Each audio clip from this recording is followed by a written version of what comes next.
Punjab food authority इस वक्त मुकम्मल शहरियों की जान और माल की हिफाजत के लिए एक्टिव हो चुकी है। आज सरगोदा में फूड अथॉरिटी और महकमा लाइफ स्टॉक की मुश्तरका कार्रवाइयां सामने आई हैं, जिसमें 4 मन से जायद नाकिस गोश्त तल्फ, एक मीट शॉप को 15,000 रुपए जुर्माना किया गया। मजीद तफसीलात जानते हैं सरगोदा से हमारे ब्यूरो चीफ सियासत न्यूज राना नदीम शहजाद से।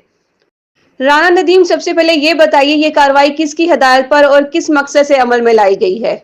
जी, ये कार्रवाई वज़ीर आला पंजाब मरियम नवाज की ख़ुसूसी हिदायत पर की गई।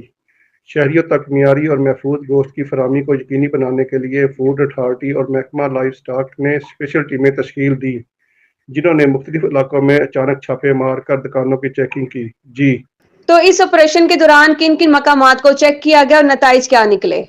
दौरान स्पेशल टीमों ने शहर की 9 मीट एंड बीफ शॉप का नुमाइना किया। एक दुकान पर सफाई के नाकस इंतजाम पर और मेयार की खिलाफ वर्जी पर 15,000 रुपये जुर्माना किया। बाकी दुकानों पर सख्त वार्निंग जारी की गई ताकि आइंदा शहरी को गैर महफूज गैर मियारी गोश्त फरोख्त न किया जा सके। जी, नाकिस गोश्त बरामद होने पर क्या इकदाम किए गए?